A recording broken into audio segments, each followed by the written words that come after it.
Space is far stranger than we ever imagined. We send telescopes into the void and probe distant galaxies, confident in our knowledge, yet the cosmos constantly throws us curveballs. I am talking about space oddities, newly discovered phenomena so bizarre they defy every textbook explanation. These are not minor quirks, but monumental mysteries that have the world's top astronomers utterly perplexed. Today, we begin a journey through 30 of the most mind-bending discoveries, from stars that act like cosmic smokers to a black hole fleeing its own galaxy. You will witness the raw, puzzling edges of our understanding. What cosmic secret hides inside an explosion nicknamed the Cow? How can an entire galaxy simply have no stars? By the end, you will see the universe not as a static map, but as a living puzzle box of infinite wonder. What do you think is waiting for us in the dark? Our first oddity is a cosmic event so peculiar it was given a name straight from a barnyard. In June of 2018, telescopes on Earth and in space caught a sudden, brilliant flash in a galaxy 200 million light-years away. It was officially catalogued as a 2018 Cow, but astronomers simply call it the Cow. This was no ordinary star explosion.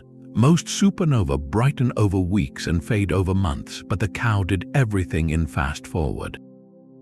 It roared to peak brightness in just days, shining with an intense, blistering blue light, and then it began to fade away almost as quickly as it appeared. The light curve, the graph of its brightness over time, was unlike anything ever seen. It was as if the universe had flicked a switch, turned a beacon on at full power, and then just as abruptly began to dim it. The sheer speed and the strange color told scientists this was something entirely new, a class of explosion they had no name for. They called it a luminous fast blue optical transient. The blue color hinted at extremely high temperatures, and the rapid changes suggested an event on a scale both immense and incredibly compact.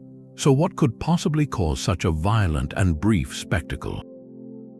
One leading theory points to a star's dramatic failure.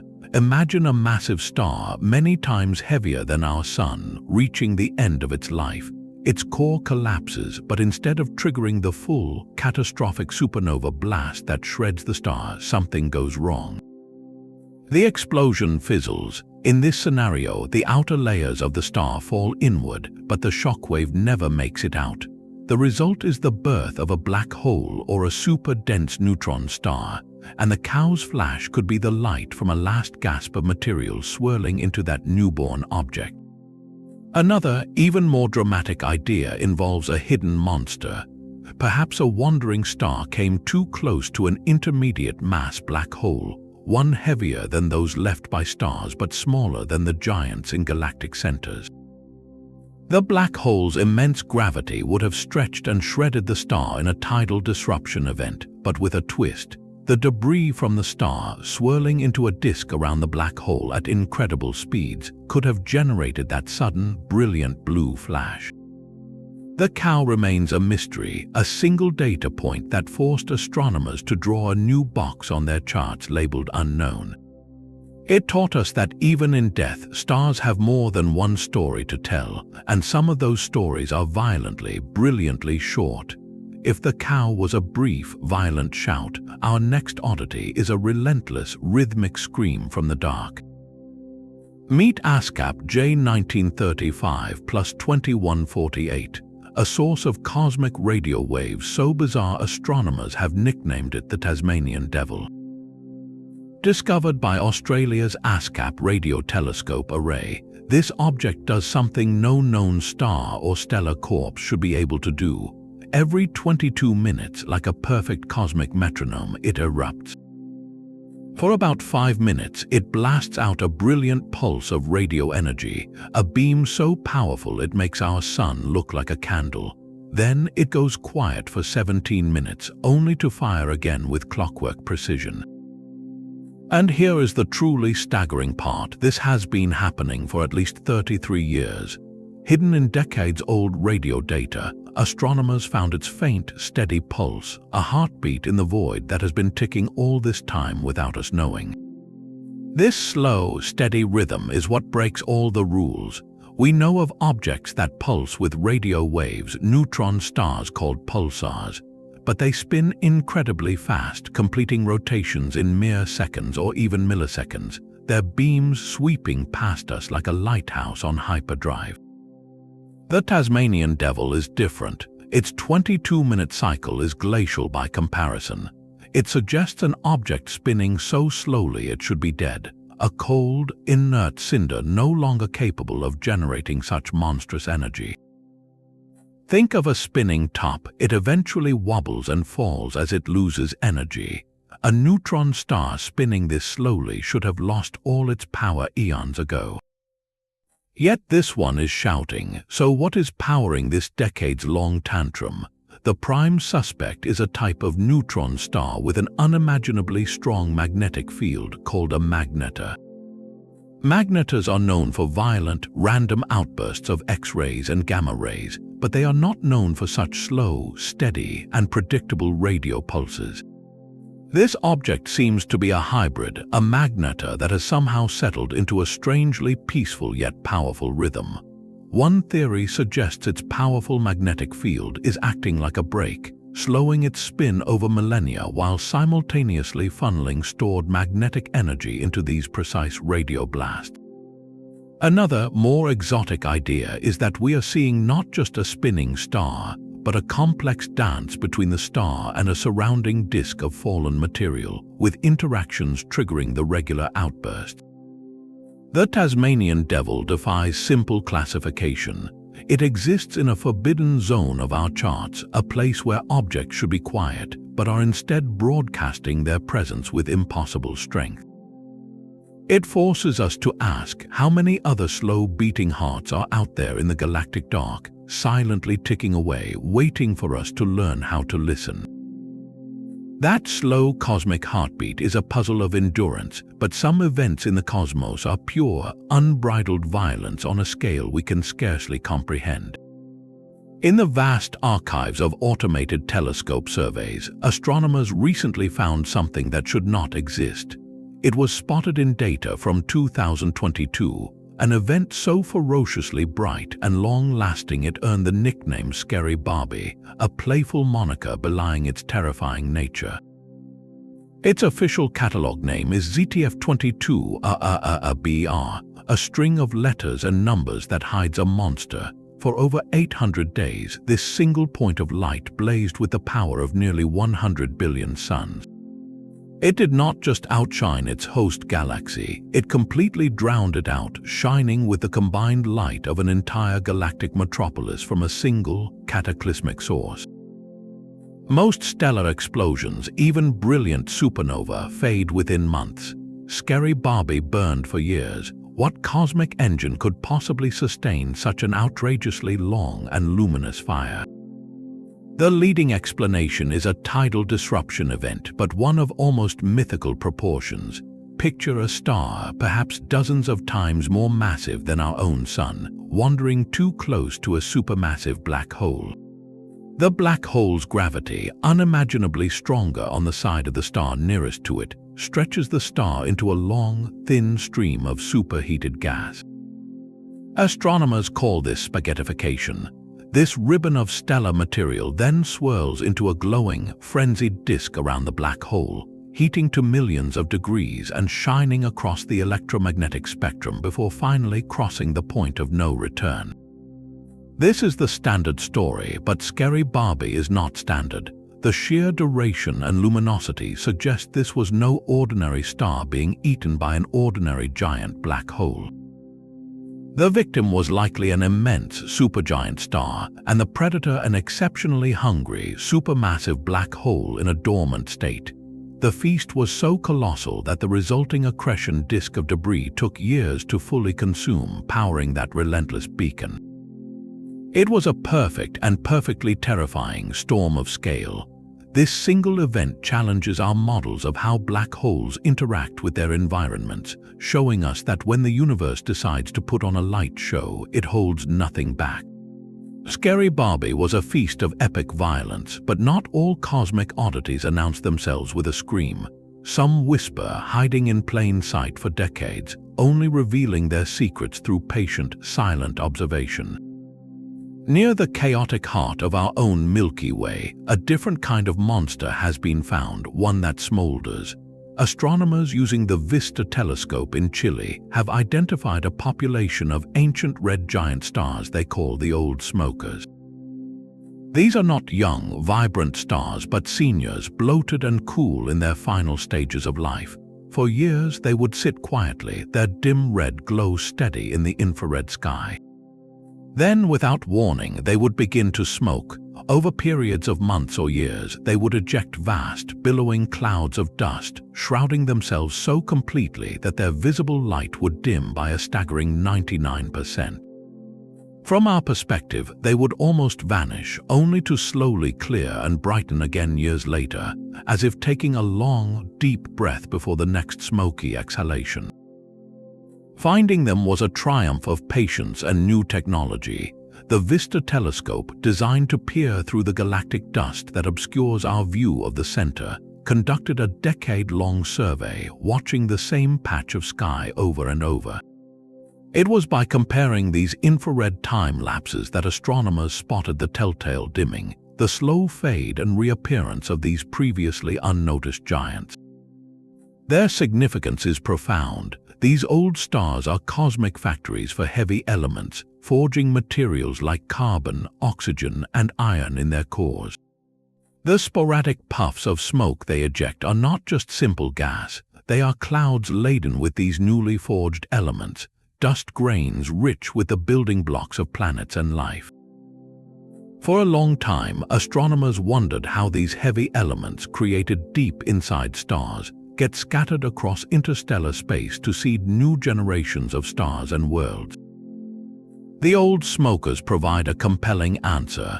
They are not exploding catastrophically, but rather coughing, releasing their enriched material in slow, dense waves that can travel and mix into the galactic ecosystem. Yet their behavior is deeply puzzling. Why do they do it? What triggers a quiet old star to suddenly cloak itself in a shroud of its own making? The current thinking points to instability. In their final phases, these red giants can experience violent pulses in their outer layers, convulsions that lift material up where it can cool and condense into solid dust grains right there in the star's atmosphere. It is like a pot boiling over, with the steam instantly freezing into a fog of ice crystals, but the irregular timing remains a mystery. Is it an internal clock, or does something in their environment, perhaps a hidden companion star or a swirl of interstellar material, periodically trigger the event? These gentle giants are showing us that the end of a star's life is not always a single dramatic finale.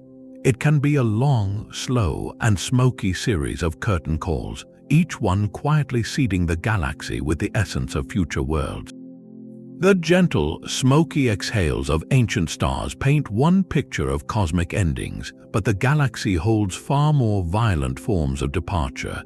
In a stunning discovery, the Hubble Space Telescope has captured the aftermath of an event so titanic it literally kicked a monster out of its home.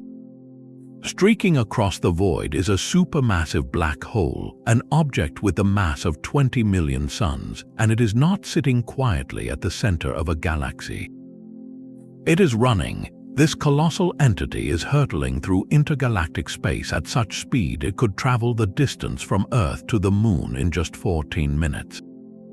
In its wake, it has left not destruction, but an impossible trail of creation, a corridor of newborn stars stretching 200,000 light-years long, twice the diameter of our entire Milky Way. This is not a black hole as a dark consumer, but as a chaotic, runaway engine of birth. The image is breathtakingly clear. A bright, compact galaxy sits at one end. Emanating from it is a brilliant, almost straight line of blue light, like a brushstroke of cosmic paint across the dark canvas. At the very tip of this luminous trail is a knot of intense brightness, the supermassive black hole itself. The blue color is the telltale sign of hot, young stars, stars that should not exist in the barren wilderness between galaxies. So how did they get there? The leading theory is a dramatic game of cosmic billiards involving three supermassive black holes. Imagine two galaxies merging.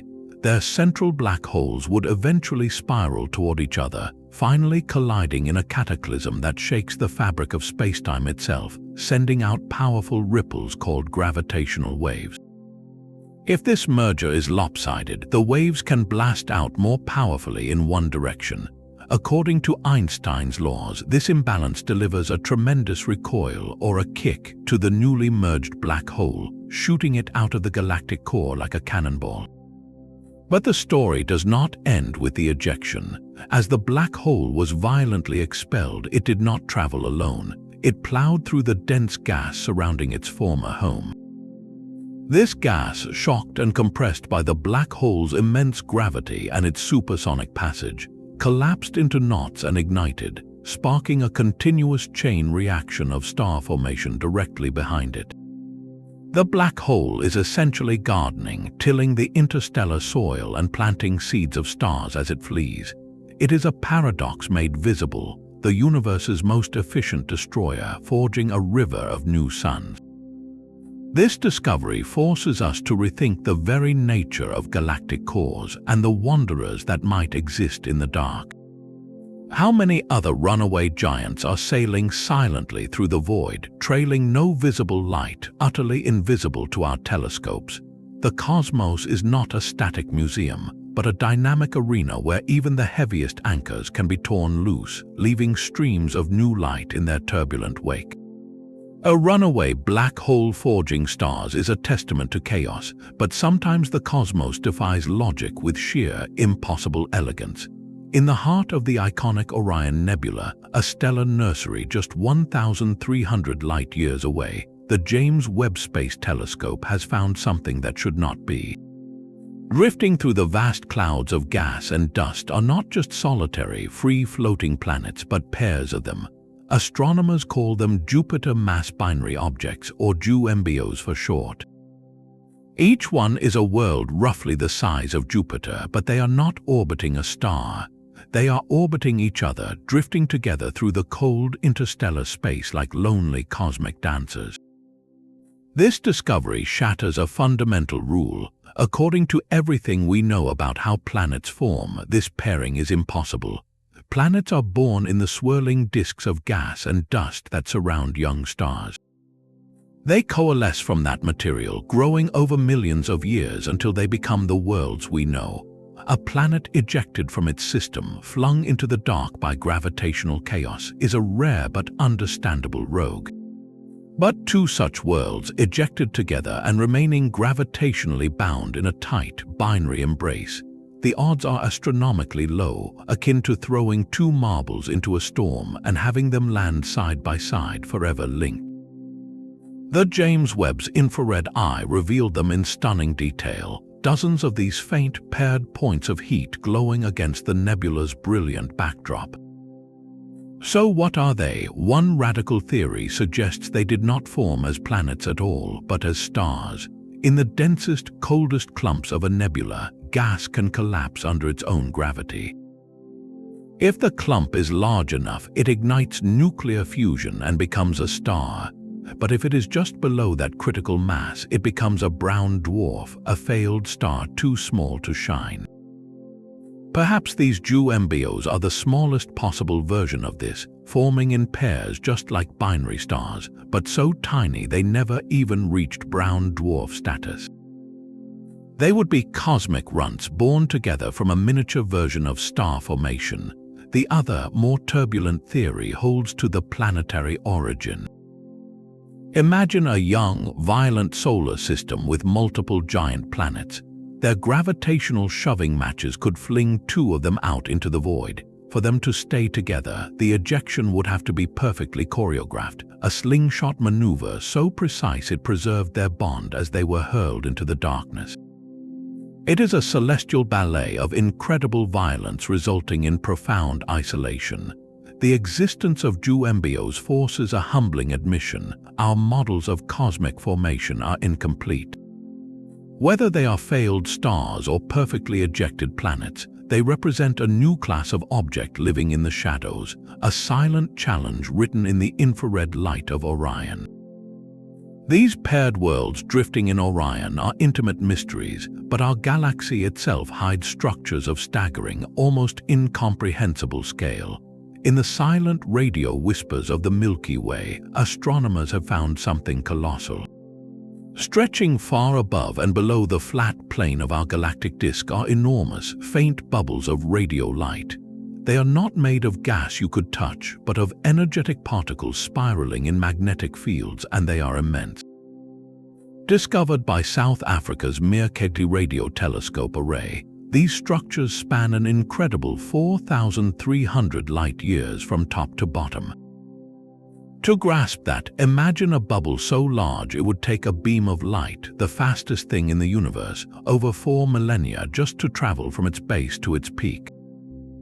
And we are living inside it. These are not the famous Fermi bubbles, which are smaller, sharper structures seen in gamma rays. The Mercator bubbles are older, fainter, and more diffuse, like the ghostly echo of a long-forgotten cataclysm. Their very existence points to a violent event in our galaxy's past, a titanic release of energy that punched these cavities through the thin gas of the galactic halo. The prime suspect sits at the very heart of the Milky Way, our own relatively quiet supermassive black hole, Sagittarius, a star. Today, it is a faint radio source, a sleeping giant. But the bubbles suggest it was not always so docile. Perhaps several million years ago, Sagittarius, a star, experienced a ferocious feeding frenzy. A vast cloud of gas or a star could have fallen into its grasp, and as that material swirled into the abyss, it would have generated unimaginable energy. Some of that energy might have been channeled into two powerful jets, beams of charged particles shooting out perpendicular to the galactic disk at nearly the speed of light. These jets, plowing into the surrounding material for eons, could have inflated these gigantic radio balloons we see today.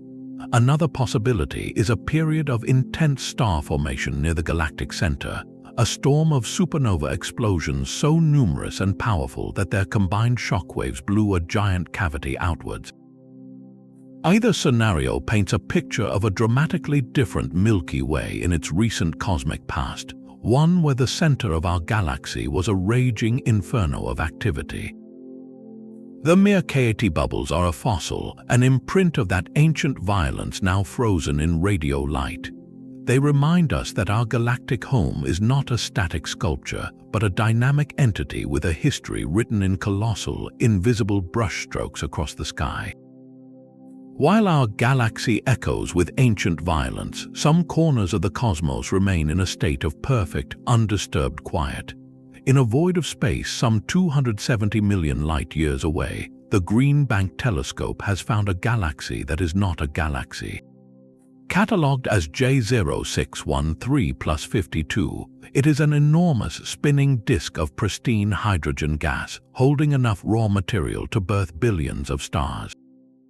Yet when astronomers point optical telescopes at that exact same patch of sky, they see nothing but empty blackness. There are no stars, not a single spark. This is a dark galaxy, a ghostly island of pure potential that never ignited. Its significance is profound. Astronomers believe it is a primordial relic, a fossil from the early universe that has somehow survived for billions of years unchanged. In the chaotic aftermath of the Big Bang, the first structures to form were vast clouds of hydrogen and helium gas. Gravity slowly pulled these clouds together. They began to spin, and as the gas compressed and grew dense, the first stars flickered on, lighting up the cosmos. J0613+52 appears to be a cloud that missed that crucial step. It is a failed galaxy, a cosmic stillbirth that gathered the raw materials but never crossed the threshold to become a luminous city of suns. It offers us a direct, untouched glimpse into the conditions of the infant universe, a snapshot of what all galaxies looked like before the first star was born. Studying such a faint, starless object is a monumental challenge. The Green Bank telescope detected it not by light, but by the faint radio whispers of its neutral hydrogen gas. As the cloud rotates, the radio waves from gas moving toward us are slightly compressed, while waves from gas moving away are stretched. By measuring this subtle shift across the entire structure, astronomers can map its rotation curve, plotting how fast the gas spins at different distances from the center. What they found is the signature of a hidden architect, dark matter. The outer edges of the gas disk are spinning far too quickly to be held together by the gravity of the visible gas alone. Something unseen and massively heavy, a vast halo of dark matter, must be providing the gravitational glue to keep this fragile, starless disk from simply flying apart.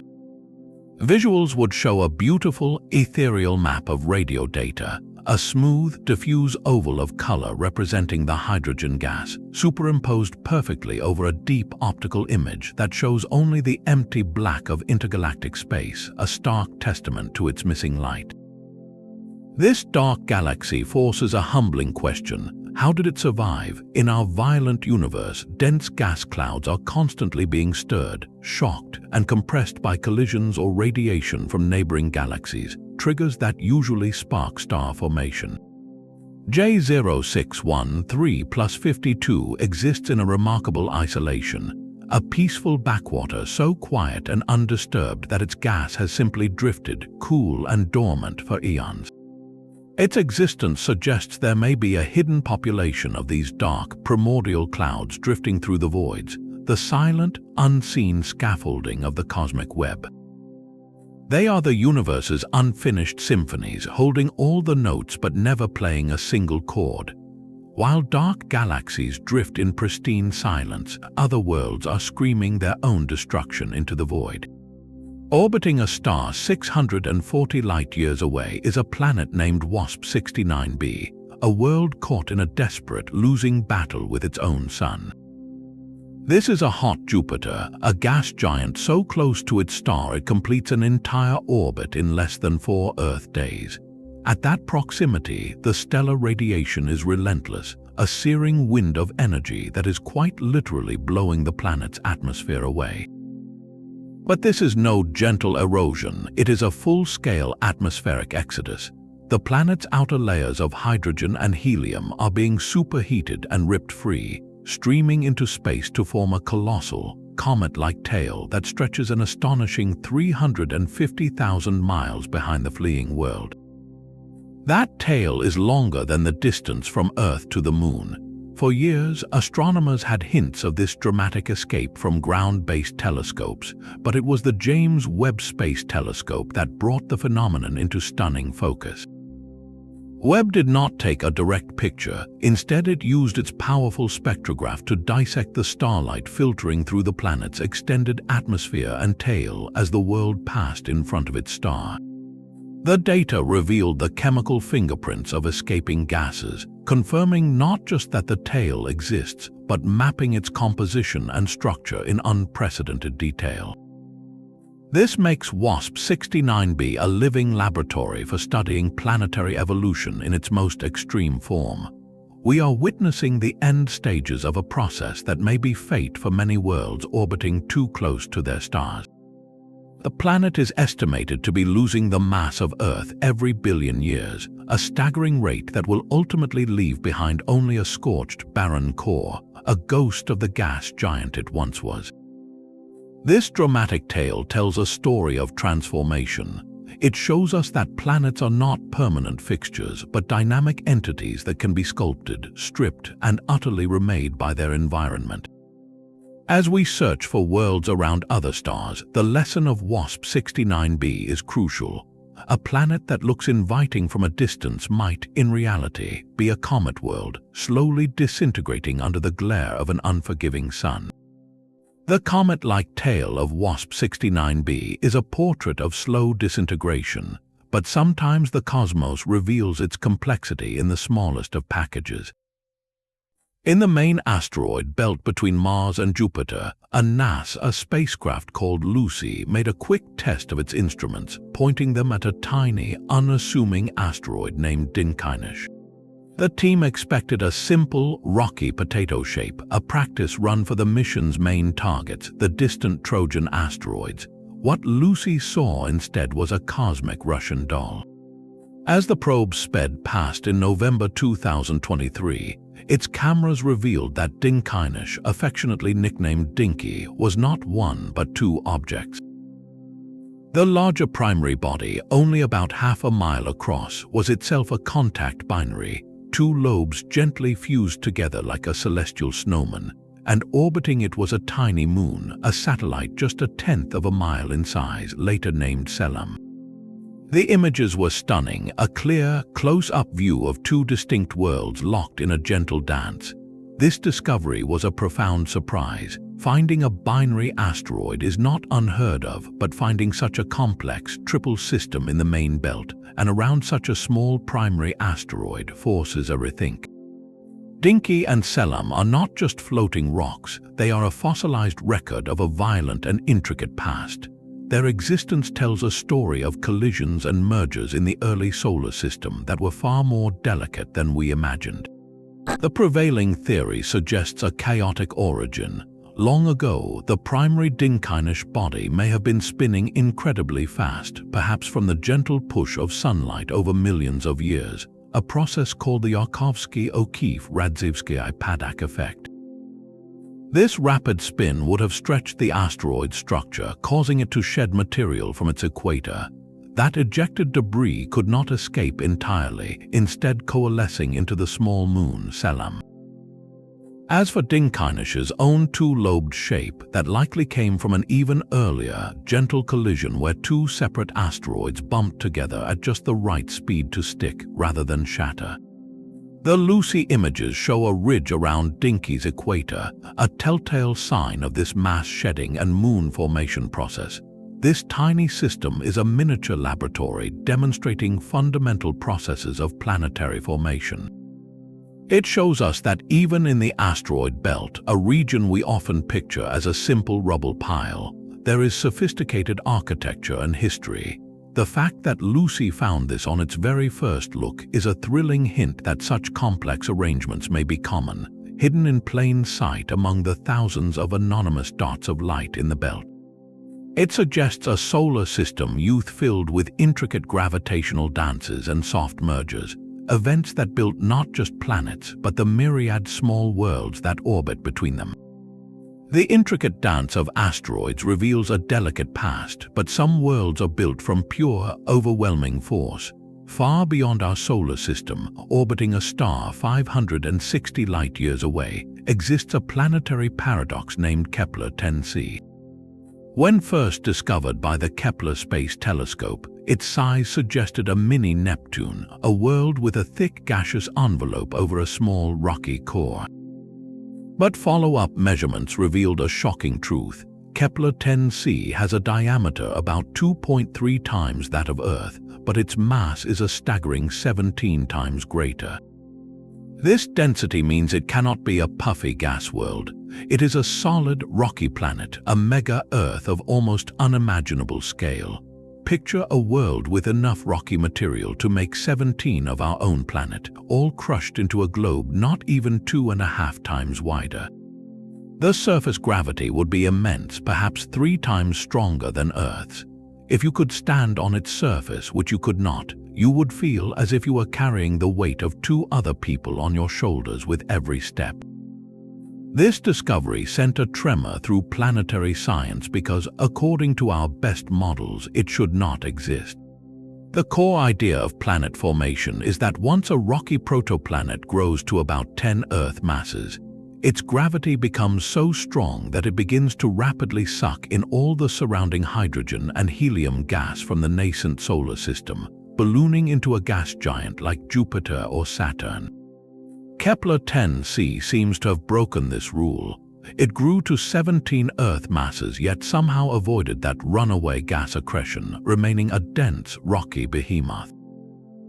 One theory points to its ancient age. The Kepler-10 system is over 10 billion years old, born when the universe was still relatively poor in heavy elements like iron and silicon, the building blocks of rock. Perhaps the protoplanetary disk around its star was simply too thin in hydrogen and helium gas for the growing world to capture, forcing it to build itself almost entirely from solid, heavy material. Another possibility is a violent history where colossal impacts between embryonic planets stripped away any early gaseous atmosphere, leaving behind only the dense, merged rocky core. Whatever its origin, the conditions on this mega-Earth would be utterly inhospitable. It orbits its sun once every 45 days, far closer than Mercury is to our sun, likely locking one scorching hemisphere in permanent daylight and the other in endless night. Its surface, if it has one we would recognize, would be a global slab of searing rock, possibly covered in a deep, global magma ocean from the relentless heat and crushing pressure. It is a world of extremes, a monument to the fact that the universe can forge planets in ways we have yet to fully comprehend, crafting rocky giants where our textbooks said only gas giants could roam. The crushing gravity of a mega-Earth is a testament to cosmic extremes, but our own solar system holds a geometric mystery of breathtaking precision. At Saturn's North Pole, a storm rages that defies the very nature of chaos. It is not a swirling, circular vortex like Jupiter's Great Red Spot or hurricanes on Earth. It is a hexagon, a perfect six-sided geometric shape, some 15,000 miles across, has been etched into the planet's atmosphere for at least 40 years, possibly much longer. This is not a trick of shadow or perspective. It is a persistent, towering wall of cloud, a jet stream of screaming winds that trace a hexagonal path around the pole with razor-sharp edges. The first hints came from the Voyager flybys in the 1980s, a blurry, puzzling shape that many dismissed as an optical illusion. But the Cassini mission, which orbited Saturn from 2004 to 2017, delivered the definitive proof. Its high-resolution cameras watched the hexagon rotate for over a decade, capturing it in stunning detail across multiple wavelengths of light. The footage is mesmerizing, a colossal, honeycomb-colored pinwheel spinning in the alien sky, each side perfectly straight for thousands of miles before making a crisp 120-degree turn. The scale is incomprehensible, large enough to swallow 4 Earths side by side, and it is stable, a permanent feature in a dynamic, gaseous atmosphere, unchanged across generations of human observation. The mystery lies in its formation. How can a fluid, turbulent atmosphere like Saturn's, with no solid surface to guide it, organize itself into such a clean, angular shape? The answer lies in a complex dance of physics called fluid dynamics. On a rapidly rotating planet like Saturn, where a day is only about 10.5 hours long, atmospheric flows are dominated by what scientists call the Coriolis effect, the same force that makes storms spin on Earth. Laboratory experiments with spinning fluids have shown that under the right conditions, turbulent flows can naturally settle into polygonal shapes. One leading theory suggests the hexagon is a standing wave pattern, a kind of stable ripple frozen in the planet's polar jet stream. Imagine water swirling around a drain. Now, imagine if that drain were spinning so fast that the swirling water formed a stable, six-sided pattern instead of a smooth circle. That is the kind of bizarre fluid behavior scientists believe is at work, a self-organizing structure arising from the clash of different wind speeds and densities in Saturn's deep atmosphere. Cassini's data revealed even deeper layers of strangeness. The hexagon is not just a surface feature, it extends hundreds of miles down into the atmosphere. And at its very center, during Saturn's northern summer, Cassini observed a bizarre, warm vortex with its own eye, like a hurricane nested inside the geometric storm. The hexagon of Saturn remains one of the most visually striking puzzles in our cosmic backyard. It is a lesson that even the familiar planets can harbor utterly alien phenomena, a giant's fingerprint pressed into the clouds, reminding us that the laws of physics can paint with a geometric brush we are only beginning to understand. Jupiter's hexagon is a masterpiece of geometry, but the gas giant holds another, more elusive mark upon its face. Alongside the iconic raging crimson of the Great Red Spot, astronomers have confirmed the existence of a second giant blemish, a vast and mysterious region known as the Great Cold Spot. This feature is not a storm of swirling clouds, but a profound chill in the planet's upper atmosphere, a dark patch of intense cold that rivals the size of its famous sibling, spanning nearly 15,000 miles across. While the Great Red Spot is a centuries-old hurricane of gas, the Great Cold Spot is something entirely different, an atmospheric shadow that flickers and changes shape over days and weeks. Its discovery was a feat of patient observation, not with optical telescopes, but with instruments sensitive to heat.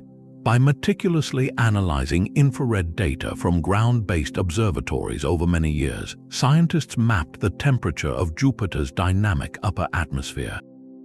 There, nestled near the planet's glowing northern aurora, they found a persistent, localized drop in temperature, a region hundreds of degrees cooler than its surroundings. Thermal maps of Jupiter present a stunning contrast. The Great Red Spot often appears as a warm, towering vortex, while the Great Cold Spot manifests as a deep, dark blue pool of cold in the northern latitudes. This spot's existence defies simple explanation. Jupiter's upper atmosphere should be relatively uniform, heated evenly by the sun and by energy rising from the planet's deep interior. The Great Cold Spot suggests a powerful, localized energy drain. The leading theory points directly to the planet's spectacular auroras.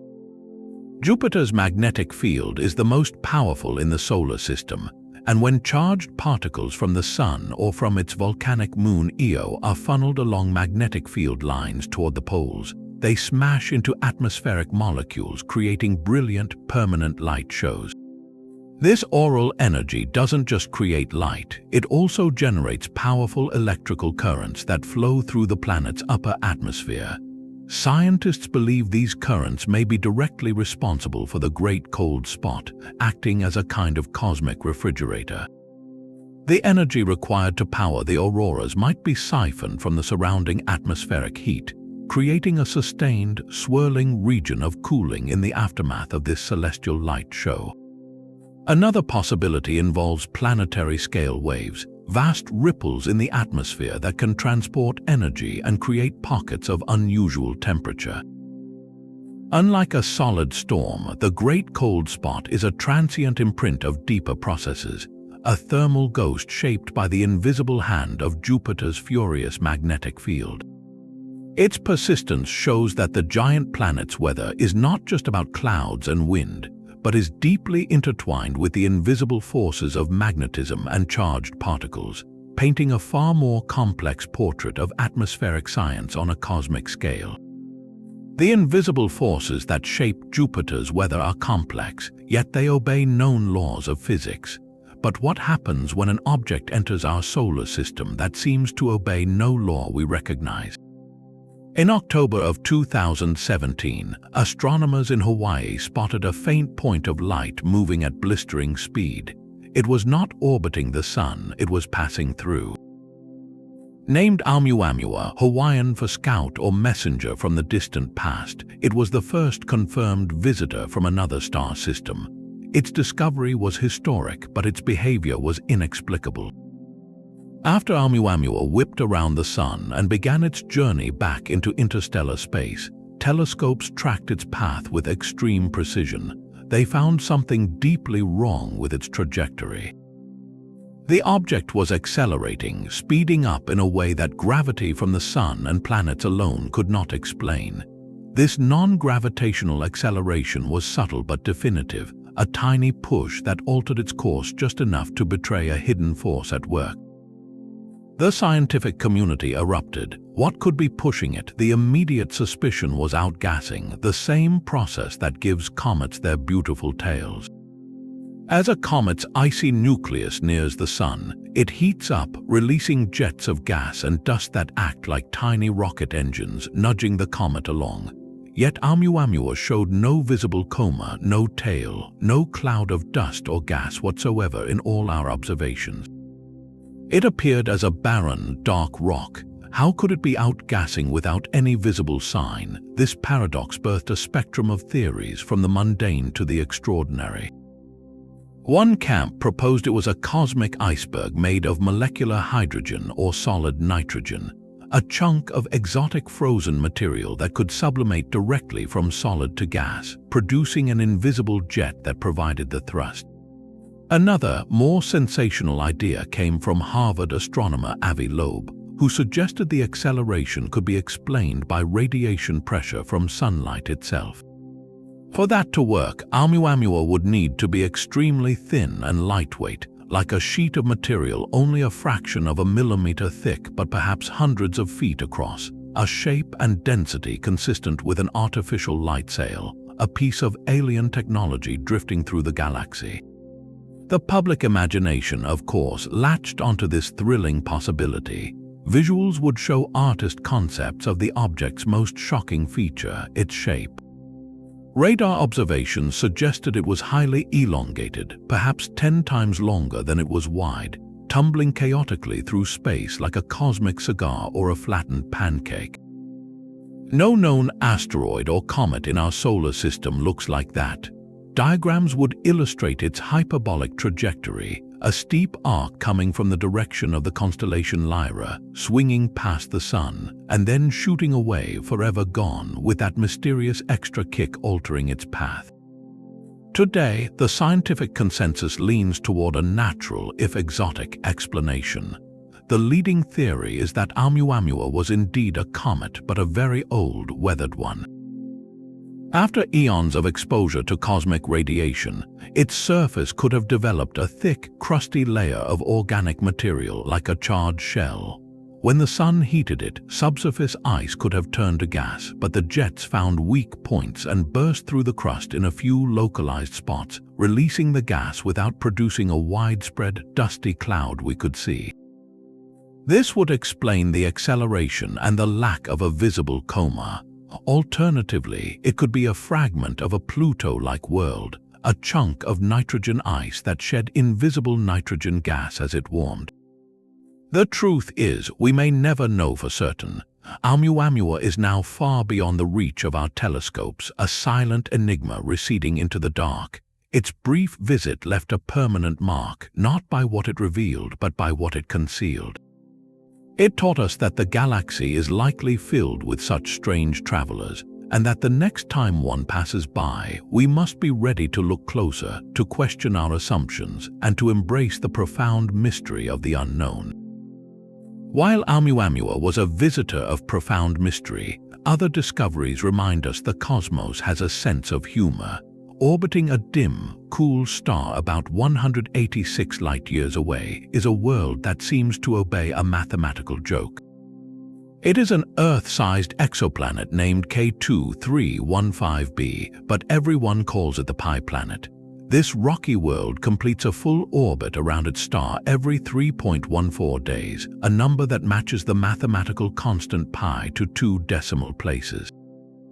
It is a delightful cosmic coincidence, a wink from the universe that emerged from a mountain of data.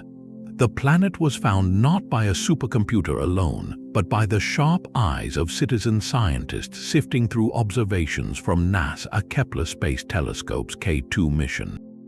Volunteers scanning the light curves, the graphs of a star's brightness over time, noticed a distinctive repeating dip.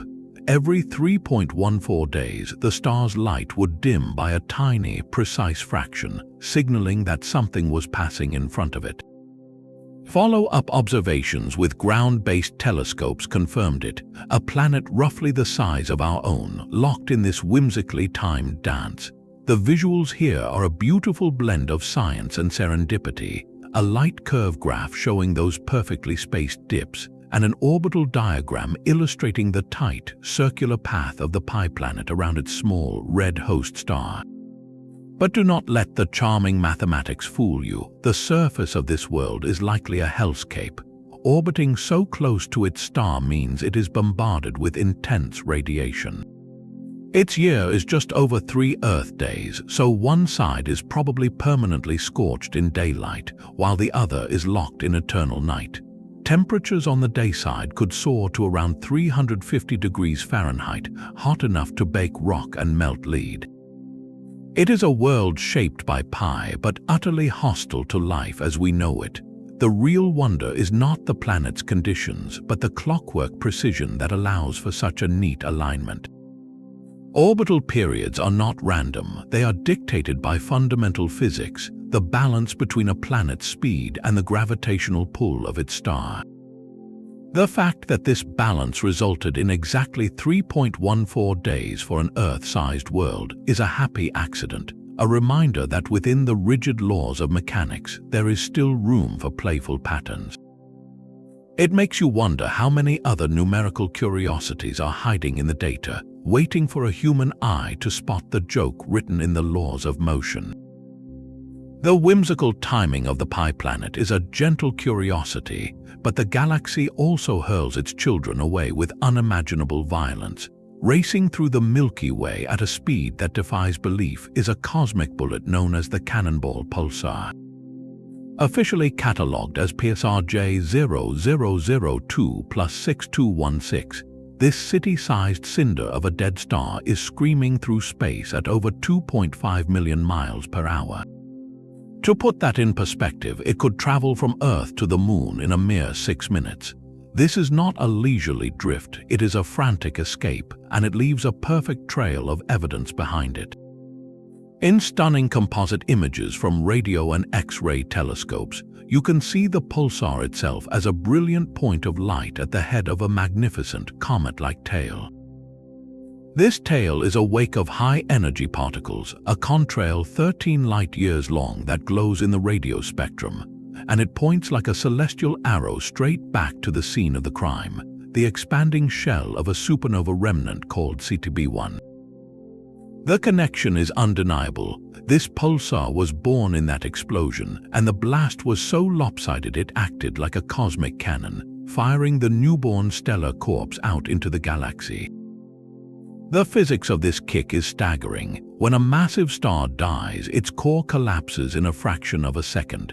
If this collapse is perfectly symmetrical, the resulting neutron star or black hole might get a gentle nudge. But nature is rarely symmetrical.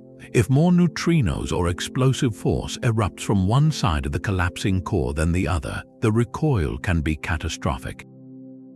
Imagine setting off a firecracker in a tin can. If the explosion is perfectly even, the can might just rupture, but if one side is slightly weaker, the blast will propel the can violently in the opposite direction. The Cannonball Pulsar is that can, and the supernova was that asymmetrical blast. The force was so immense it gave the pulsar a velocity that far exceeds the galactic escape velocity. This means the Milky Way's gravity, which holds our entire solar system in its stately orbit, is not strong enough to ever recapture this runaway. It is on a one-way trip out of our galaxy, destined to spend eternity wandering the cold, intergalactic void.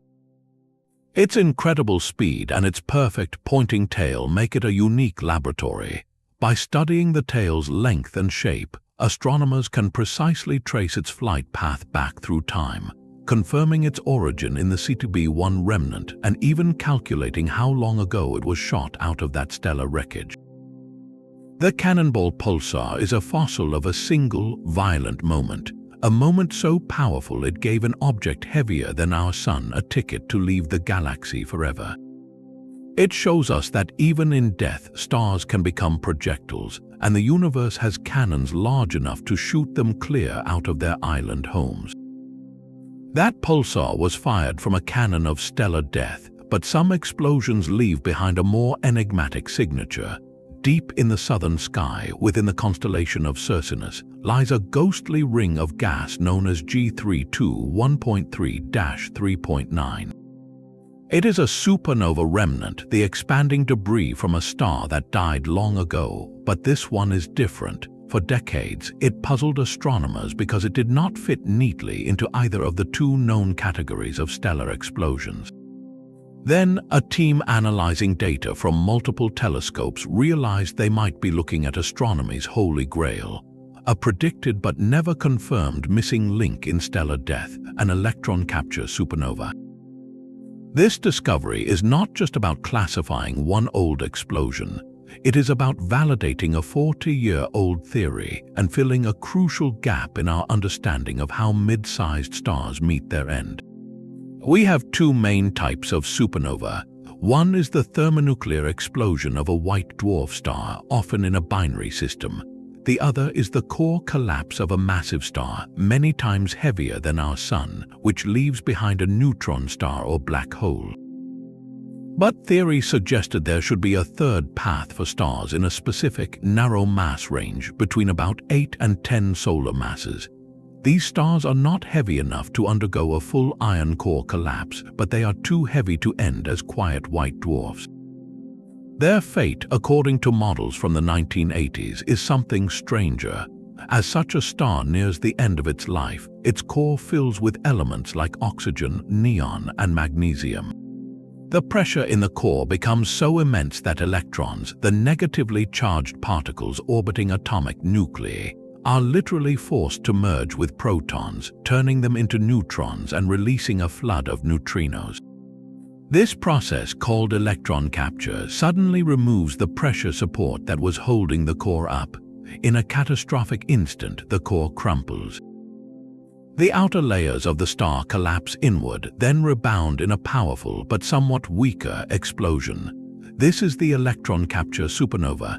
G321.3-3.9 shows all the hallmarks of this predicted event. Multi-wavelength images are key here. In X-ray data, we see the hot, shocked gas from the explosion itself. In optical light, we see the beautiful filamentary structure of the expanding shell. And critically, in infrared and radio observations, astronomers detected a specific chemical fingerprint, a distinct lack of certain heavy elements and a particular ratio of others that matches what models say should be produced in an electron capture blast and not in the other two types. Finding this remnant is like discovering a fossil of a prehistoric animal that was only known from skeletal diagrams.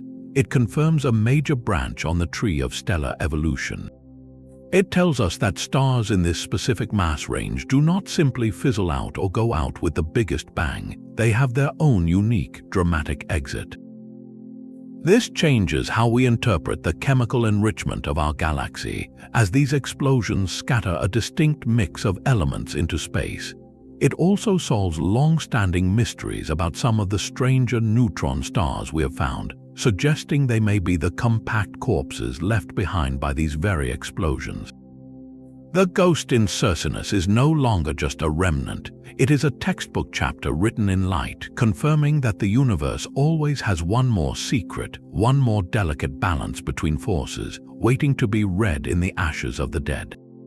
The ghostly remnant of an electron capture supernova reveals a precise cosmic recipe, but other discoveries hinge on the faintest of hints, a whisper in the starlight. For the first time, astronomers may have glimpsed a moon from another star system. The target was Kepler 1625b, a giant exoplanet several times the mass of Jupiter, orbiting a star about 8,000 light-years away. As the planet passed in front of its sun, NASA Kepler telescope recorded the expected dip in brightness, but the data held an extra, tantalizing wobble. Just before the main planetary transit began, the star's light dimmed ever so slightly. Then, after the planet had finished its crossing, another tiny dip occurred. This pattern suggested something else was trailing the giant world, a second object blocking a fraction of the starlight. The numbers were staggering.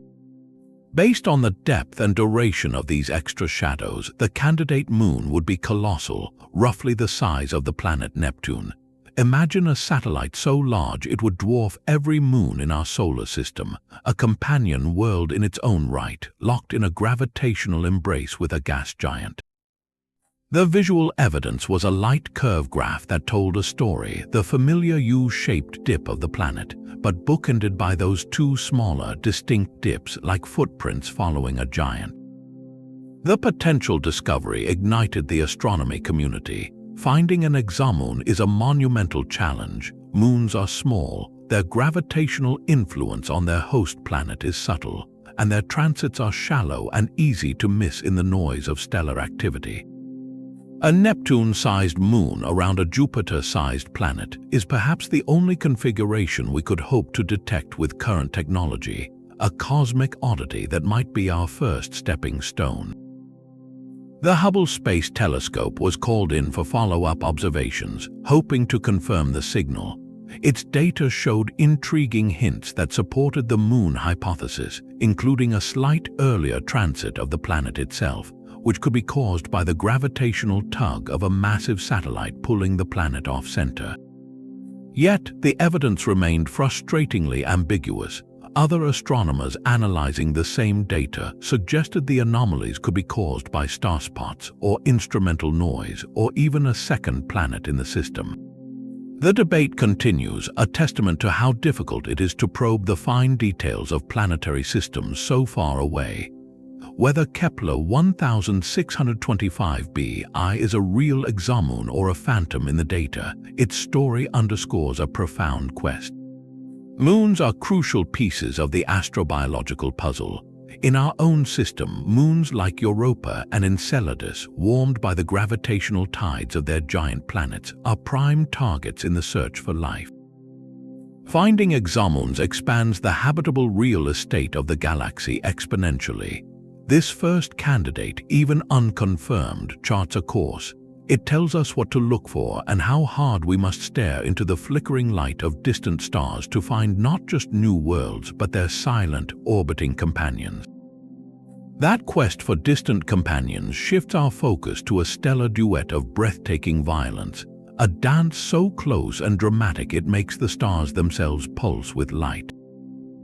Among the most extreme are the heartbeat stars, binary systems locked in a tight, elliptical embrace where their periodic encounters are written across the cosmos as a rhythmic brightening and dimming.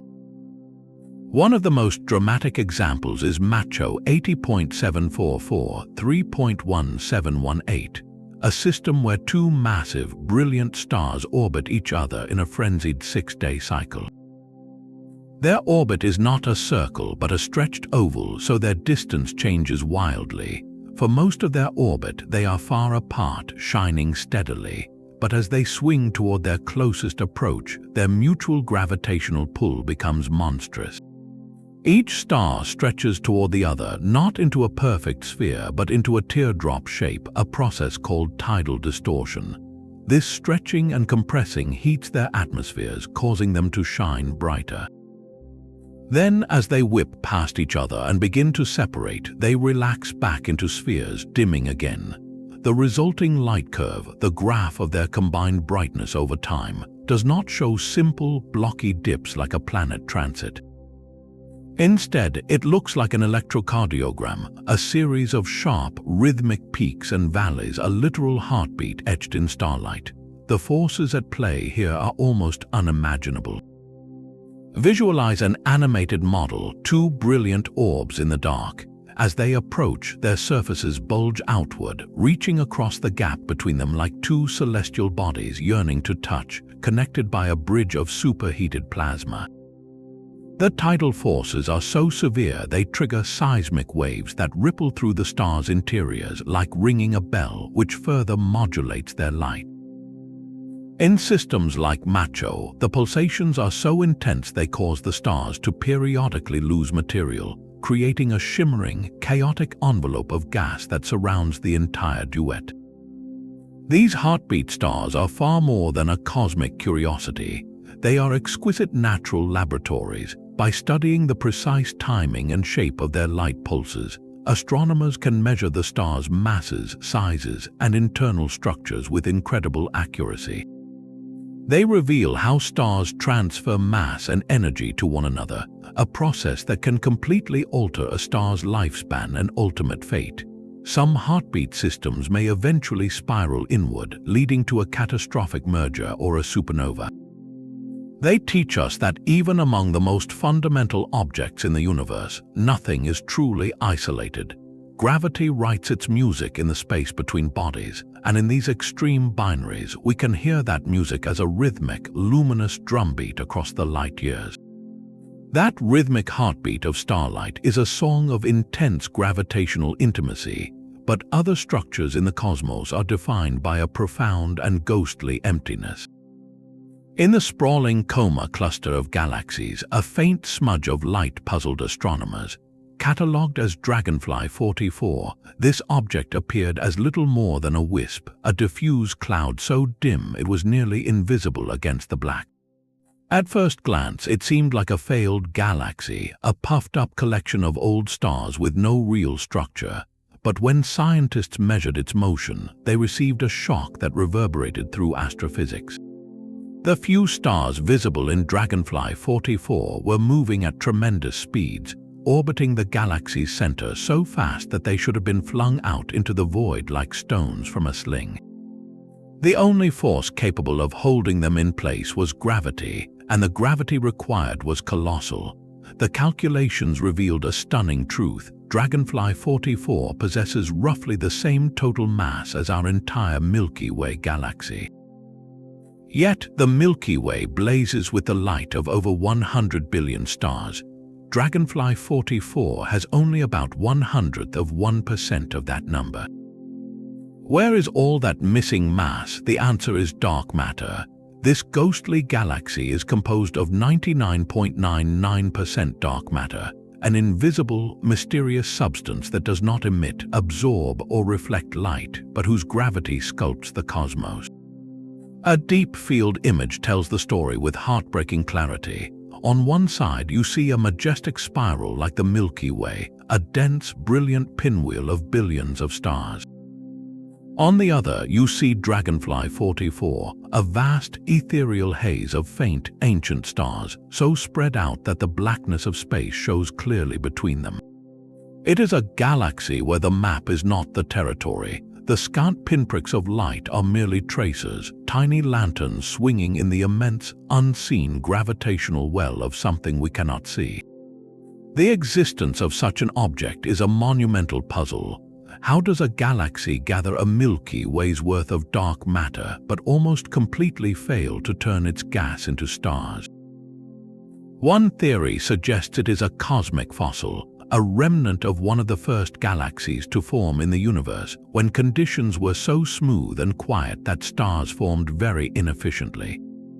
Another, more dramatic idea is that it was once a normal galaxy, but its stars were stripped away by the fierce gravitational tides of the Coma cluster, leaving behind only the dark matter halo and a few resilient stellar survivors. Dragonfly 44 forces us to confront the sheer dominance of the dark universe. It demonstrates that dark matter is not just a faint background presence, it can be the primary architect of a structure, a skeleton without a body. If galaxies like this are common, and surveys suggest they might be, then we have been missing a huge population of cosmic ghosts, dark matter halos that never learn to shine.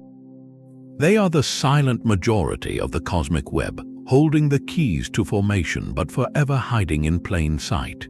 The profound emptiness of a dark matter galaxy is one kind of void, but the universe carves out absences on a scale so vast it challenges our very sense of cosmic structure. Stretching across an almost incomprehensible region of space, the Oddities void is a cavern of near-nothingness so large it could swallow thousands of galaxies like our own, and yet it holds almost none. Recent, painstaking galaxy surveys have not only confirmed its existence but mapped its terrifying borders with new precision, revealing a spherical region of space roughly 330 million light-years wide that contains only a handful of isolated galaxies where there should be tens of thousands. Imagine taking a sphere so large that a beam of light, traveling at 671 million miles per hour, would need 330 million years just to cross from one side to the other.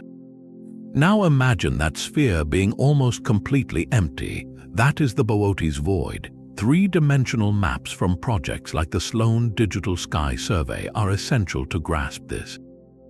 They show the universe as a cosmic web, a vast structure of brilliant filaments and dense clusters where galaxies swarm like fireflies. And then, in the direction of the constellation Boötes, there is a hole. A spherical bubble of staggering darkness punched right through the luminous web. It is not a perfect vacuum. A few dozen lonely galaxies have been found drifting in that immense darkness like isolated ships on an endless black ocean, but their presence only deepens the mystery. How did this happen? How can the universe, which seems to clump matter together, produce a desert of this magnitude? One leading theory ties it directly to the nature of the cosmic web itself. As the universe expanded from the Big Bang, slight fluctuations in density were amplified by gravity. The densest regions pulled in more matter, becoming the great walls and clusters we see. The less dense regions were left behind, emptying out over billions of years as matter flowed toward the denser nodes. The Boötes void could simply be the natural counterpart to a supercluster, an inevitable trough in the wave structure of the cosmos. But its size pushes this idea to the limit. It is far larger than most models predict such voids should be. Another, more mind-bending possibility is that it is a statistical fluke, a 1 in a trillion chance that just happened to occur in our observable universe. Perhaps it is even the result of something more exotic, like the merger of many smaller voids over eons, creating one ultimate supervoid. Standing at the edge of this nothingness, we are forced to reconsider what normal means. Our Milky Way resides in a relatively crowded suburban filament, and from that vantage point, a structure like the Boötes void feels like a screaming anomaly. But it begs a profound question. If we could step outside our local neighborhood and see the universe in its entirety, would such vast emptiness be the rule and our crowded galactic cities the rare exception? The void does not answer, it simply is, a silent reminder that the cosmos reserves its greatest surprises not just in what it contains, but in what it deliberately and mysteriously leaves out. That immense, silent void is a monument to cosmic absence, but the universe also marks its violent unions with a ghostly, colorful signature. In the constellation Hercules, a seemingly ordinary star named 2SE2597-2276-1 hides an extraordinary secret. Surrounding it is a perfect, ethereal circle of fluorescent blue light, a structure astronomers call the Blue Ring Nebula. This is not a planetary nebula, the gentle final breath of a dying star, nor is it a supernova remnant. It is something entirely new, the aftermath of a stellar merger caught in a fleeting, thousand-year phase. Thousands of years ago, this point of light was not one star but two. Locked in a decaying orbit, they spiraled inward over eons until their outer atmospheres finally touched and they merged in a cataclysmic embrace. The violence of that union blasted a vast cloud of debris into space.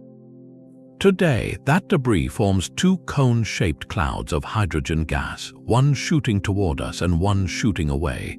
We see them from a special angle, looking directly down the barrel of one cone, which creates the illusion of a perfect, delicate ring.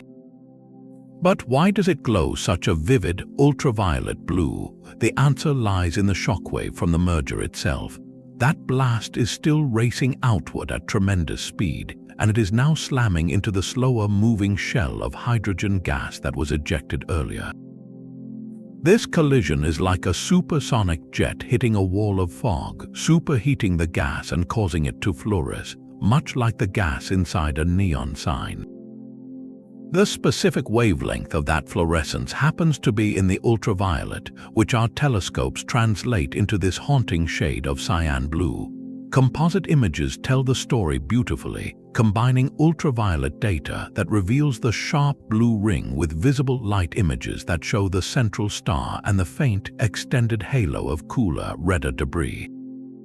This object is a cosmic fossil of a single, violent moment, but it is a fossil that is still evolving before our eyes. The Blue Ring Nebula is a rare and precious snapshot because this phase is incredibly brief. The shockwave will eventually dissipate, the gas will cool and stop glowing, and the ring will fade from view within perhaps another 10,000 years, a blink in cosmic time.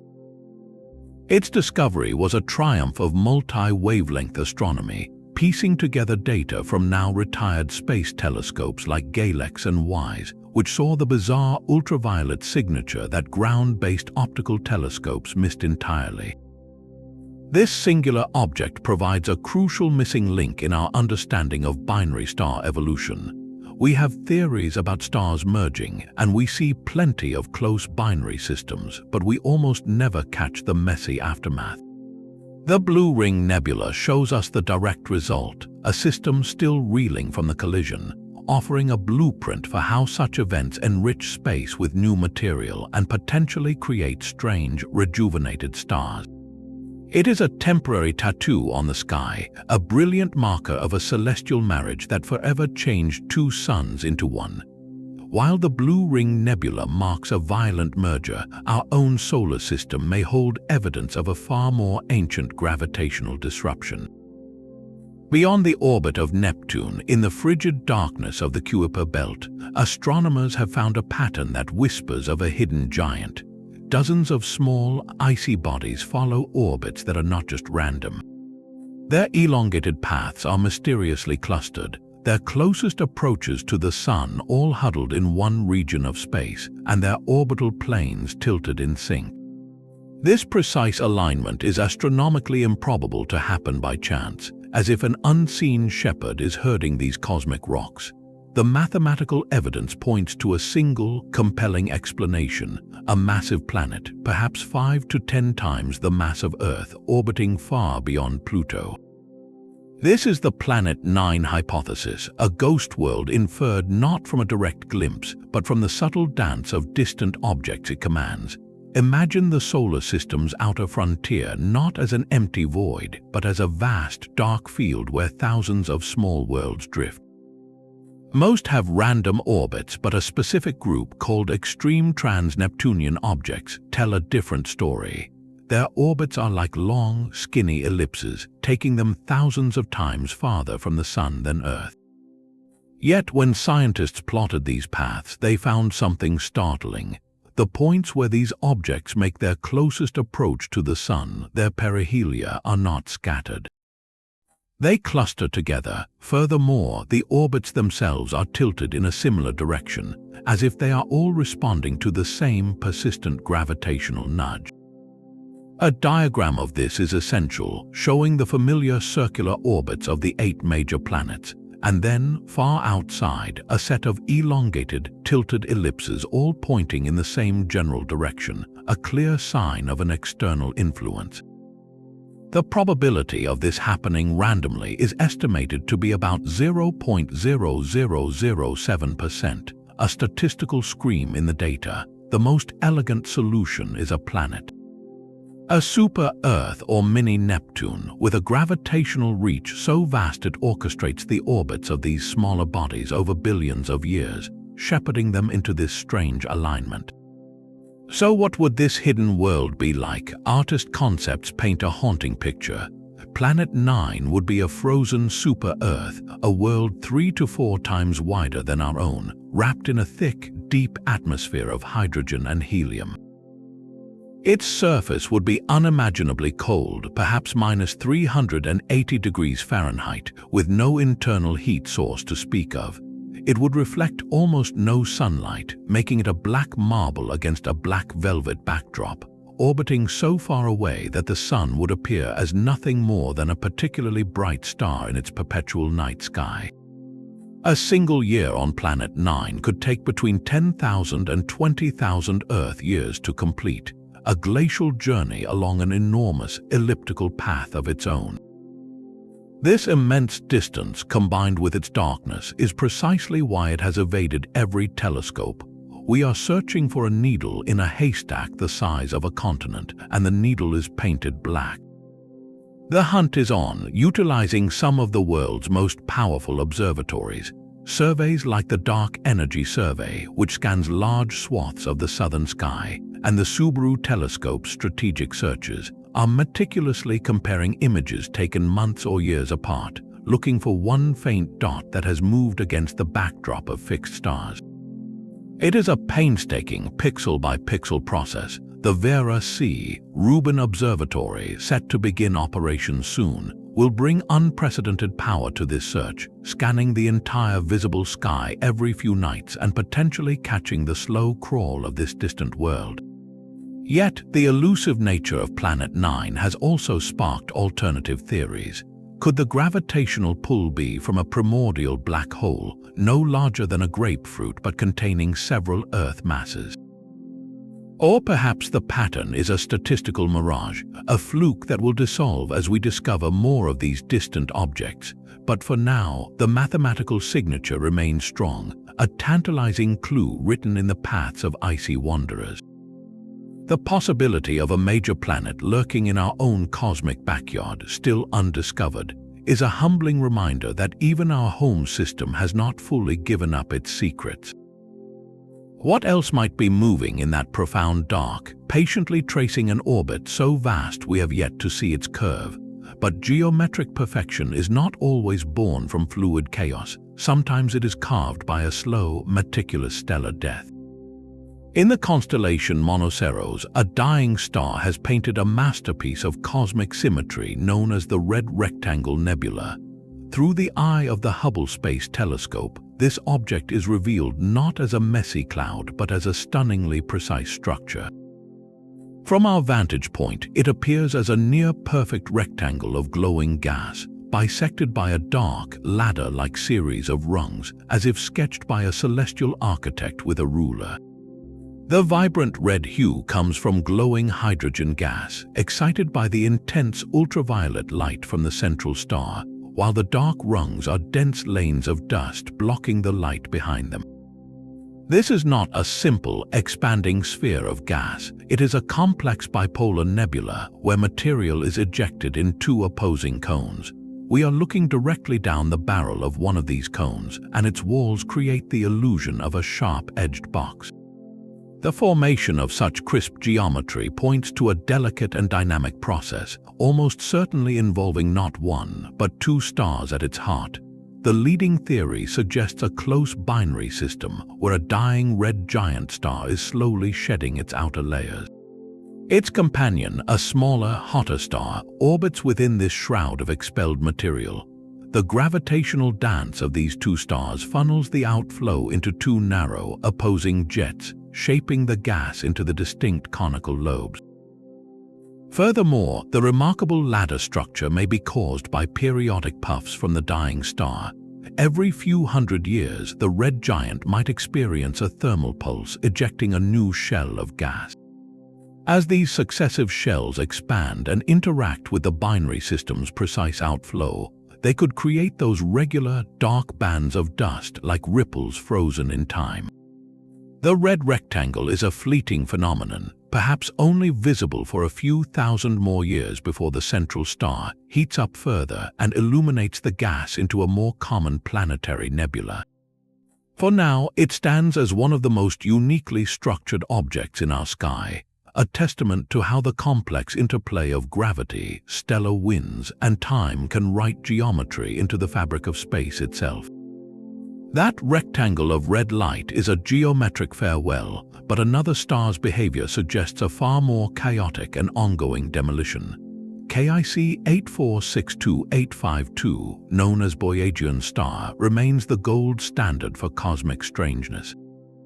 Its story began with data from the Kepler Space Telescope, which monitored the star's brightness for years. Most planets cause a neat, repeating dip as they transit, but Boyajian's star displayed something utterly different. Its light would plummet by enormous amounts, up to 22%, in irregular, jagged dips that lasted for days or weeks. These were not the symmetrical curves of a round planet, but chaotic blockades of starlight, as if immense, ragged shapes were drifting haphazardly through its orbit.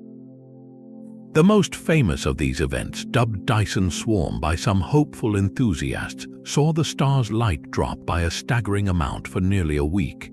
The pattern made no sense for any known natural phenomenon. A Jupiter-sized planet would only block about 1% of this star's light. Whatever was causing this was monstrous in scale and utterly asymmetrical. The immediate, thrilling speculation leaped to alien megastructures, the idea of a vast swarm of energy-collecting panels, known as a Dyson sphere under construction, orbiting the star and intermittently blocking its glow. It was a hypothesis born of pure wonder, a testament to how deeply this star's signal defied convention. But science demands natural explanations, and over years of follow-up observations, a clearer, if still spectacular, picture has emerged. The key clue came from watching how the star dimmed across different colors of light. When an object like a planet or solid structure passes in front, it blocks all colors equally. But when the star was observed with infrared and ultraviolet telescopes, astronomers found it dimmed less in infrared and more in ultraviolet. This is the definitive signature of dust. Tiny particles, smaller than grains of sand, scatter blue and ultraviolet light more effectively than red and infrared light. The observations pointed not to solid megastructures, but to a vast, heterogeneous cloud of fine, dusty debris passing between us and the star. So where did this colossal dust cloud come from? The leading theory is one of catastrophic disintegration. One compelling idea involves an exomoon being torn apart. Imagine a gas giant planet migrating inward toward its star. The tidal forces could strip a large, icy moon from its grasp, shattering it into a vast cloud of rubble and vapor that then spreads out along the planet's orbit, creating an irregular, clumpy ring of debris that periodically eclipses the starlight. Another possibility is a planetary collision, a catastrophic impact between two Earth-sized worlds that vaporized rock and created a massive, evolving cloud of dust and fragments. This cloud, stretched along a highly elliptical orbit, would cause those deep, irregular dimmings as its densest clumps drift through our line of sight. While the alien megastructure hypothesis captured the public imagination, the dusty debris explanation fits the data with elegant, if violent, logic. Yet, Boyajian's star retains its crown as a benchmark of oddity. Its light curve remains uniquely bizarre, a jagged, unpredictable signature in a universe that often favors smooth rhythms. It taught astronomers to expect the unexpected in big data surveys and showed how citizen scientists who first flagged the star's strange behavior in the Planet Hunters project are vital partners in discovery. The star continues to be monitored, its dimmings less frequent now but still mysterious. It stands as a permanent reminder that nature's demolition derbies can produce signals so strange they briefly ignite dreams of intelligence, only to reveal an even more compelling truth: the universe is capable of chaos on a scale that continually resets the boundaries of our imagination. The chaotic demolition of Boyajian's star shows us planets can be destroyed, but others are forged into alien chemistries beyond our wildest dreams. Orbiting a star 750 light-years away, the exoplanet WASP 19b presents a sky of pure metallic vapor. This is a hot Jupiter, a gas giant so close to its sun it completes an entire orbit in just 19 hours. At that proximity, the dayside temperature soars to a blistering 3,700 degrees Fahrenheit, hot enough to vaporize rock and metal. For years, astronomers knew it was an extreme world, but the James Webb Space Telescope recently peered into its searing atmosphere and found a signature that changed everything. In the starlight filtering through the planet's gaseous shroud, Webb's spectrograph detected the unmistakable fingerprints of titanium oxide, along with water vapor and sodium. This discovery is not just a list of ingredients, it reveals a radical atmospheric structure. On Earth, temperature decreases as you go higher into the sky, which is why mountaintops are cold. On WASP-19b, the presence of titanium oxide creates a powerful thermal inversion. This compound acts as a potent heat absorber in the upper atmosphere, trapping stellar radiation like a cosmic blanket and making the higher layers significantly hotter than the layers below. Imagine an oven where the air near the ceiling is scorching, while the air near the floor is merely searing hot. This inverted profile has dramatic consequences. It stifles vertical air movement, trapping heat and chemicals in distinct, stagnant layers. The spectroscopic data tells this story visually, a graph of the star's light broken into a rainbow of colors, with specific, narrow black lines where molecules in the planet's atmosphere have absorbed light. The pattern and depth of these absorption lines for titanium oxide and water allowed scientists to map the temperature gradient, confirming the inversion. Artist concepts based on this data are breathtaking, portraying a world under a permanent, blazing sunset. Its upper atmosphere would glow with a dull, metallic red, streaked with clouds not of water, but of condensed titanium and silicate minerals, reflecting the furious light of its nearby star. This discovery transforms our understanding of atmospheric chemistry on the most extreme worlds. Titanium oxide is a catalyst, a molecule that can trigger complex chemical reactions under intense heat. Its presence suggests that the atmospheres of hot Jupiters are not just simple soups of hydrogen and helium, but dynamic, stratified chemical factories where metals can exist as gases and form exotic cloud layers. Studying WASP-19b gives us a template, a way to interpret the light from thousands of other close-orbiting giants. It shows us that the universe does not just create different worlds, it creates different skies where the very rules of weather and climate are rewritten in the crucible of a star's embrace. Its metallic skies are forged in a stellar furnace, but some stars are not content to merely cook their companions. They are engaged in a slow, predatory feast. Among the most ruthless cosmic relationships is the Black Widow pulsar, a millisecond pulsar that methodically evaporates its binary partner with a blast of radiation so intense it has earned its arachnid name. These systems begin with two stars, one much more massive than the other. The heavier star lives fast, dies young, and explodes as a supernova, leaving behind a super-dense, rapidly spinning neutron star, a pulsar. If the binary survives this violent birth, the story enters its second, more sinister act. The pulsar's powerful gravity begins to pull material from the outer layers of its still-living companion. This stolen gas spirals onto the pulsar at nearly the speed of light, a process that transfers angular momentum and acts like a cosmic spin wheel, accelerating the pulsar's rotation until it is whirling hundreds of times per second. The pulsar is now recycled into a millisecond pulsar, a celestial stopwatch of unbelievable precision. But the feast has a deadly side effect. The pulsar also emits a hurricane of high-energy radiation from its magnetic poles, a relentless wind of X-rays and gamma rays that batters the nearby companion star. This radiation is so powerful it literally boils the companion's atmosphere away, stripping it layer by layer and blowing the vaporized gas into space.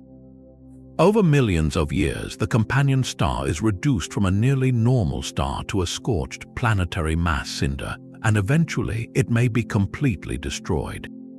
A prime example is PSR J1311-3430, one of the heaviest neutron stars ever measured. Here, the companion is a bizarre, ultra-dense object with the mass of about 10 Jupiters but compressed into a body only about 6 times the size of Earth.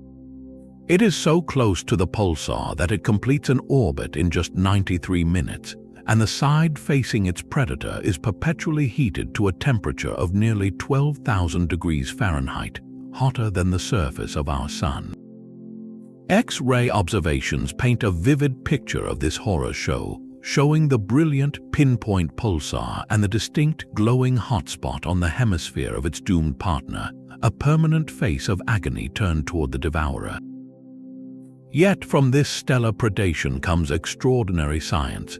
The clock-like pulses from these spinning neutron stars are the most precise timekeepers in the galaxy, rivaling atomic clocks. By tracking the subtle variations in their rhythm caused by the orbiting companion, astronomers can measure the masses of both objects with unparalleled accuracy, testing the very laws of gravity under extreme conditions. They become natural laboratories for particle physics, allowing us to study how matter behaves at densities and magnetic fields impossible to recreate on Earth. The Black Widow system is a paradox of creation and destruction, a precise cosmic clock born from a process of stellar annihilation, reminding us that even the most orderly phenomena in the universe can have a violently dark origin. Yet even the predatory dance of a Black Widow system occurs within a grander architecture, a cosmic web whose earliest threads are only now coming into view. With its infrared gaze piercing the dust of time, the James Webb Space Telescope has uncovered a primordial giant, a structure so vast and ancient it redefines our understanding of the universe's childhood. Astronomers call it the cosmic vine, a chain of at least 20 massive galaxies linked together in a filament over 13 million light-years long. This gargantuan structure did not form over eons. It was already in place when the universe was a mere 830 million years old, a cosmic toddler by universal standards. To find a connected network of this scale so soon after the Big Bang is like discovering a sprawling metropolis in the ruins of a civilization's first village. The deep field image from Webb is breathtaking, a slice of the deepest space ever observed where thousands of faint red smudges represent infant galaxies. And there, snaking across this ancient tableau, is the vine itself, a distinct connected line of brighter galactic knots like a string of pearls against the velvet dark. Its discovery is a direct challenge to our models of cosmic evolution. We understood that after the Big Bang, gravity slowly pulled matter together into denser knots that became the first stars and galaxies. These galaxies should have then taken much longer to find each other and assemble into larger groups and clusters. The cosmic vine tells a different story, one of astonishingly rapid assembly. It suggests that the seeds of the cosmic web, the great filaments that connect galaxy clusters in the modern universe, were planted and began growing with unexpected speed. The sheer mass of the galaxies in the vine is also a puzzle. They are too large, too mature for their tender cosmic age. This forces astronomers to reconsider the timeline. Perhaps the first stars ignited even earlier than we thought, or the early universe was more efficient at funneling gas into these colossal structures than our simulations predict. The vine is not just a collection of galaxies, it is a highway of primordial gas, a conduit along which material flowed to feed the growth of these early giants. Studying it gives us a blueprint for how the largest structures in existence, including the one our own Milky Way is part of, first began to take shape. It reveals a universe that wasted no time in building its grand design, sketching the outlines of its future majesty in the faint red light of its first dawn. Amidst the colossal structures of the early cosmos, a single moon in our own backyard performs a haunting solo. The Juno spacecraft, while skimming past Jupiter's giant moon Ganymede, recorded something extraordinary, not with its cameras but with its ears for the electromagnetic realm. It captured a chorus, a rising, whistling shriek of energy known as Whistler mode waves, a phenomenon common around planets with strong magnetic fields, but never before heard emanating from a moon. The audio conversion of this data is eerie, a ghostly, ascending tone that sounds like a chorus of cosmic birds, or perhaps a distant electronic siren. This is the sound of Ganymede singing, and its song is born from a fierce celestial tug-of-war. Ganymede is no ordinary moon. It is the only moon in our solar system known to generate its own intrinsic magnetic field, a bubble of magnetism created by a churning, molten iron core deep within its frozen shell. This personal magnetic field does not exist in a vacuum. it is completely engulfed by the far more powerful and chaotic magnetosphere of its parent planet, Jupiter. Imagine a small, steady magnet being tossed into a hurricane of magnetism. Jupiter's magnetosphere is a maelstrom of charged particles, a plasma soup that is constantly flowing and swirling. When this solar wind-driven plasma slams into and interacts with Ganymede's smaller, steadfast magnetic field, it creates a region of intense electromagnetic turbulence. Within this chaotic zone, electrons get whipped along magnetic field lines, accelerating to high speeds. As they spiral, they generate these very low-frequency radio waves, which our instruments pick up and translate into that chilling, whistling sound. The pitch and intensity of the chorus tell a detailed story about the environment. The rising tone indicates the waves are traveling through a region where the density of plasma is increasing, a specific signature of the complex magnetic dance between moon and planet. By listening to this song, scientists can map the invisible boundaries of Ganymede's magnetosphere, understand how energy is transferred from Jupiter's mighty field into the moon's environment, and even infer properties about the subsurface ocean hidden beneath Ganymede's icy crust, as the internal dynamo that powers its magnetic field is likely kept active by that salty, liquid water. This electromagnetic area is more than a curiosity. It is a direct probe into the heart of a unique world. It reveals that moons are not passive lumps of rock and ice, but can be dynamically active players with their own invisible shields and voices, singing a duet of forces with the giants they orbit. That electromagnetic song from a moon is a whisper compared to the silent, all-pervading force that is rewriting the destiny of everything. Our final oddity is not a single object, but the very fabric of reality itself, behaving in a way that defies all intuition. The universe is not just expanding, it is accelerating. The space between galaxies is stretching faster and faster with each passing moment, driven by a mysterious repulsive force we call dark energy. This is not a small effect, it is the dominant component of the cosmos. All the stars, galaxies, planets, and dust we see, every atom of ordinary matter, accounts for a mere 5% of the universe. Dark energy makes up about 68%, an invisible, smooth energy woven into the vacuum of space itself, acting as a kind of anti-gravity on the largest scales. The evidence for this staggering claim comes from two independent pillars of cosmology. The first was a shock in the late 1990s. Two teams of astronomers were using distant supernova, specifically Type Ia supernova, as cosmic mile markers. These stellar explosions have a known intrinsic brightness, so by measuring how dim they appear from Earth, scientists can calculate their distance. By also measuring how much the light from these supernovae is stretched or redshifted by the expansion of space, they can determine how fast the universe was expanding when that star blew up. The expectation was that the gravity of all the matter in the cosmos would be pulling on the expansion, slowing it down over time. The data told the opposite story. The most distant supernova, whose light had been traveling for billions of years, were fainter than they should have been if the expansion had been steady or slowing. The only explanation was that the expansion has been speeding up for at least the last 5 billion years. A graph of this is stunning, plotting supernova distance against redshift. The data points do not follow the gentle curve of a decelerating universe, they arc upward, tracing the unmistakable signature of acceleration.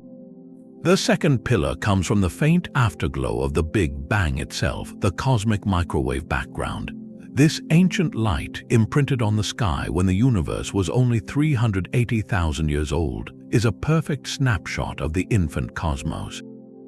By mapping its tiny temperature fluctuations with exquisite precision, missions like Planck have measured the geometry and total energy content of the universe.